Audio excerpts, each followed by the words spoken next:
네, 안녕하세요. 책숲입니다. 오늘은 책이 좀 없어요. 왜냐하면 거의 다 제가 빌려 읽었기 때문입니다. 그래서 책을 못 보여드리는 게 좀 아쉬운데 제가 그 전에 올려놨던 것들이 있어서 거기서 찾아보시면 되고, 그리고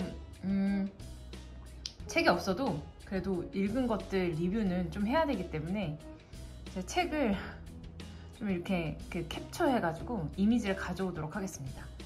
그래서 굉장히 많이 읽었고요. 이번에 첫 번째로 매직필. 매직필은 혹시 여러분 요즘에 나온 위고비라고 아시나요?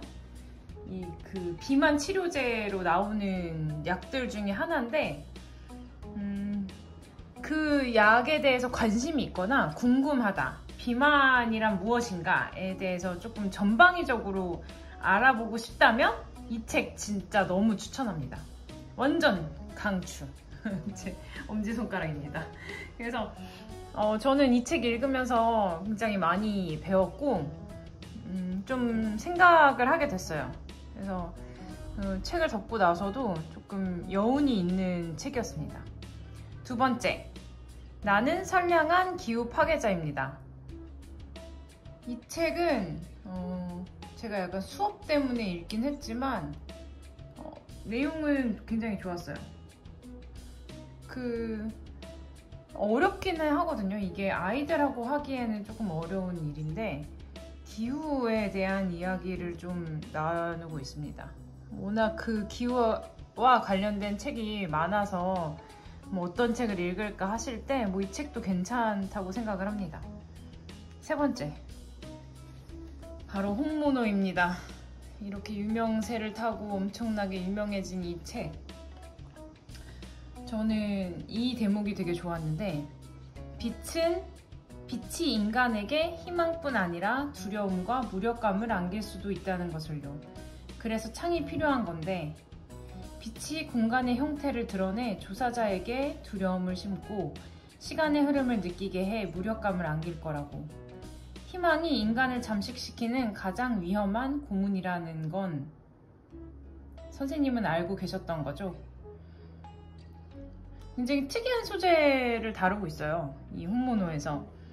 저는 다 되게 굉장히 재밌게 읽었고, 지금 여름에 굉장히 서늘한 감정을 좀 느낄 수도 있고 시원한 느낌의 책이라고도 볼 수 있을 것 같아요.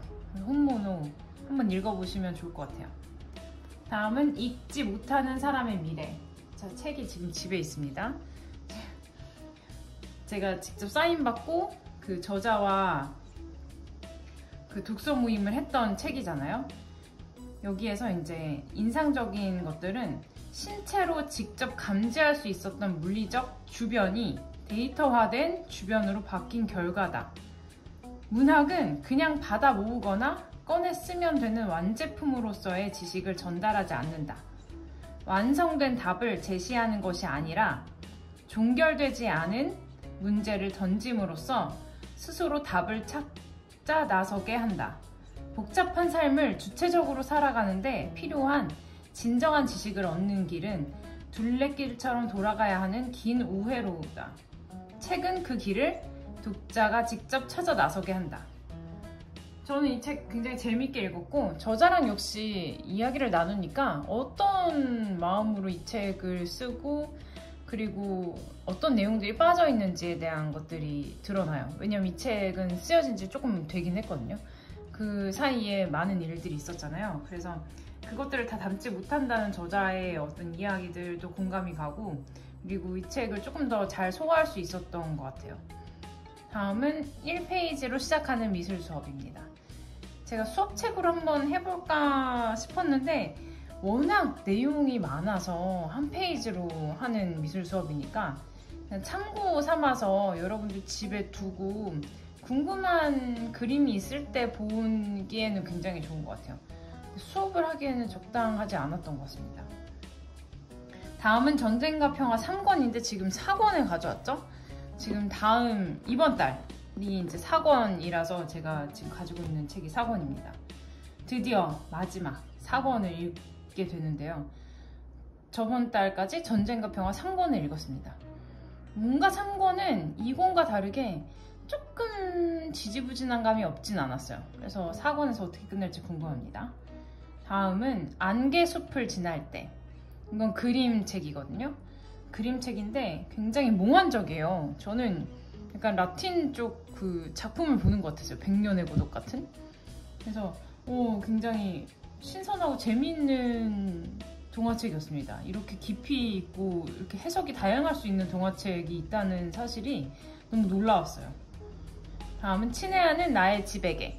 이건 제가 부동산을 강의를 조금 하거든요. 근데 거기에서 같이 읽은 책인데 집이라는 개념을 어떻게 생각해 봐야 될지에 대한 어떤 철학적 질문이라고 하기에는 조금 너무 많이 간 것 같은데, 집이 개인에게 단지 돈이 아니고 뭔가 삶이라는 측면에서 한번 읽어보시면 좋을 책이라고 생각을 합니다.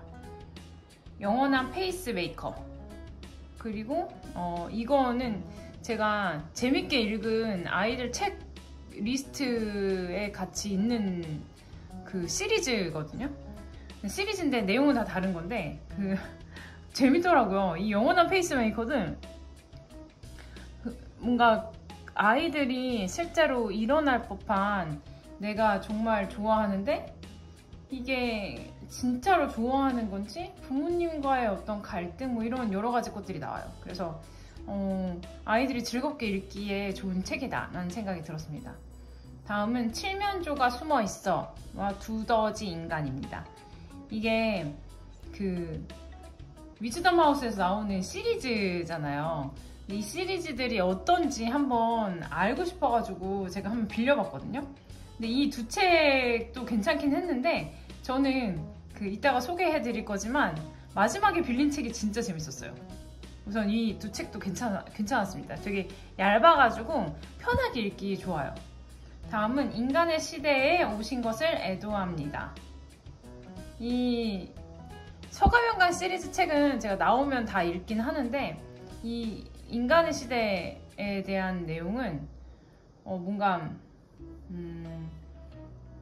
이미 알고 있었던 내용이라서 조금 약간 그렇게 큰 느낌을 주진 못했다?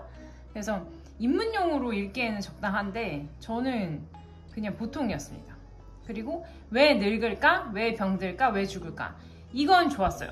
왜냐면 제가 몰랐던 것들을 조금 더 잘 설명해 놓은 부분들이 있어서. 이것도 서간명강 시리즈죠. 여기에서 어떤 것에 제가 관심이 있냐면 후성유전학에 대한 부분이 제가 관심사거든요. 그래서 그 대목을 한번 읽어볼게요. 사람들이 제일 큰 관심을 가지는 것은 유전보다는 환경이 암 발생에 어떻게 영향을 미치는가다. 이에 관해 얘기하려면 후성유전학이라는 것에 대해 알아야 한다. 환경이 우리 유전자의 발현과 조절에 영향을 미칠 수 있기 때문이다. 또한 이렇게 중심이론에서 나온 여러 가지 RNA 같은 것들도 영향을 미칠 수 있다. DNA 자체가 변하지는 않는다. 그런데 DNA가 염색체가 될 때 DNA를 감싸고 있는 여러 가지 히스톤, 즉 염색질의 단백질들이 있다. 이들은 활성산소나 다른 어떤 영향에 의해 변화된다. 이런 것들이 유전자가 발현되는 것을 변화시킬 수 있다. 이처럼 DNA 염기 서열의 변화 없이 유전자 기능이 변화하고 유전되는 현상을 연구하는 학문을 후성유전학이라고 한다. 저는 실제로 이렇다고 생각을 하거든요. 제가 약간 그런 케이스라고 생각이 들기도 하고, 그래서 이 후성유전학이 나오면 관심 있게 살펴보는 편이에요. 그래서 재밌었습니다. 다음은 장하준의 경제학 레시피. 이 장하준 작가, 이 교수님이 쓴 책들은 굉장히 유명하죠. 그리고 이게 뭔가 사람들에게 편안하게 경제학에 대해서 알려줄 수 있는 책 중에 하나라고 생각이 들거든요. 그 중에서 제가 약간 몰랐던 거? 당연히 모르는 게 너무 많지만 그 중에서 인상적이었던 부분이 있었어요. 비스마르크의 유산은 독일 중공업의 발전에만 그치지 않는다. 그는 심지어 그보다 더 중요한 독일을 훨씬 넘어서는 영향을 끼친 업적을 이루었다. 복지 국가의 확립이 바로 그것이다. 이 우리가 착각하고 있는 어떤 부분들 아니면은 정확한 사실에 기반해서 얘기를 하는 것이 아니고 이 정치적으로 호도하기 위해서 뭔가 사람들을 선동하기 위한 말들을 많이 하는데 그 중에 잘못 알려진, 잘못이라기보다는 조금 오염된 이런 복지에 대해서 누가 확립을 했고 정치적으로, 실제로 이런 것들이 재밌었어요. 비스마르크가 그 복지국가의 확립의 기초가 됐다는 사실이 재밌었습니다. 다음은 당신도 느리게 나이 들 수 있습니다. 이거 굉장히 저속노화로 유명하신 분이죠. 그 선생님이 쓰신 건데 저는 사실 우리 다 정확하게는 모르지만 대략적인 감정으로 이렇게 잘 먹어야지 좋구나 라는 건 좀 알잖아요. 근데 그런 것들이 실제로 너무 익숙해진 개념이다 보니까 사람들이 자꾸 까먹는 것 같아요. 그래서 한번 어떻게 쓰여져 있는지 궁금해서 읽어봤습니다. 다음은 삼국지톡, 드디어 이제 10권까지, 또 이것도 제가 빌려서 읽었는데 10권까지 나와가지고 10권까지만 읽었습니다. 8, 9, 10권을 읽었죠. 다음은 이제 코끼리는 생각하지 마. 이거는 뭔가 투표에 대한 부분이 저는 가장 기억에 남긴 하는데 제목을 읽어볼게요. 사람들은 반드시 자기 이익에 따라 투표하지는 않습니다. 그들은 자신의 정체성에 따라 투표합니다. 그들은 자신의 가치에 따라 투표합니다. 딱히 뭐 최근에 이 책을 꼭 읽어야 한다라는 생각보다는 그냥 자신의 어떤 느낌? 감정? 이런 것들로 투표를 많이 하기도 하고, 그리고 뭔가 자신에게 진짜로 돌아온 이익에 대해서 생각하는 것까지는 영향을 미치지 못할 수도 있구나, 그런 게 있구나 라는 생각을 많이 했어요. 다음은 청춘의 독서. 이건 제가 또 엄청나게 긴 독후감을 썼죠. 브런치에. 그 중에서 메서스가 대중의 빈곤을 구제하려는 모든 노력을 비판하기 위해서 인구론을 집필했다는 것은 처음 듣는 이야기였고 또 충격적이었다. 저 또한 마찬가지였거든요. 저는 왜 이런 게 기억이 안 나죠? 옛날에 이 내용들을 들어봤을 텐데 왜 이번에 처음 듣는 것 같은 느낌이 들었어요. 그래서 인구론에 대한 내용이 굉장히 충격적이어서 기억에 남습니다. 그 외의 내용은 브런치로 가서 제 글을 봐주시면 더 좋을 것 같고요. 사서고생. 이게 진짜 제가 너무 좋아하는 책이죠. 왜냐, 제가 도서관에서 일을 3년 정도 했잖아요. 아르바이트로. 근데 제가 책을 너무 좋아해서 도서관에서 알바를 했는데 사서 이야기가 나오는 거예요. 여기에 그 분류 방식에 대한 얘기가 있어요. 그래서 너무 반가웠고, 저는 그 도서관 가면 제대로 안 꽂혀 있는 책을 보여요. 이렇게 눈에. 그거를 제자리에 꽂아주는 그런 그 습관? 그런 강박이 있습니다. 그래서 그 중에 가장 인상적인 대목 중에 하나는 제가 813번 분류 방식 고쳤어요. 이게 진짜 웃겼어요. 이거 이해하시는 분이 있나요? 진짜 너무 제 마음에 와닿는 책이었습니다. 마지막으로 서울 리뷰 오브 북스 17권입니다. 저는 이 서울 리뷰 오브 북스를 가끔 이제 쭉 정기적으로 빌려서 읽는데 책에 대한 서평을 쓰는 책이잖아요. 그래서 어떤 책을 추가로 읽으면 좋을지 책에 대한 추천을 받기도 하고 이 책 안에서, 그리고 책을 조금 비판적으로 그냥 받아들이기보다는 어떻게 바라보는 게 좋을지를 좀 생각하게 만들 수 있는 책이라고 생각을 해요. 그래서 그 중에서 이제 노동자 관련된 이야기였는데, 노동자는 일하면서 다치지 않아야 하지만 동시에 해고되지도 않아야 한다. 상이한 두 목적 사이에서 자신의 행동과 선택을 타협해야 한다.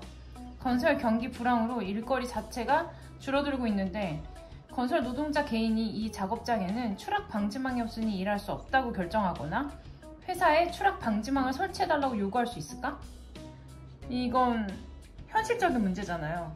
이 이상만 가지고는 절대 바꿀 수 없는 내용들인데 지금 이런 안 좋은 상황에서 일하고 있는 분들에 대한 고발 같은 책 소개였습니다. 그래서 굉장히 많은 아이디어, 그러니까 책에 대한 아이디어를 받았고, 그리고 다른 서울 리뷰북스 안 읽었던 것들 좀 빌려서 읽어보려고 해요. 그러면 저는 이번 달 8월 달에 또 다른 책들로 인사드리겠습니다. 감사합니다.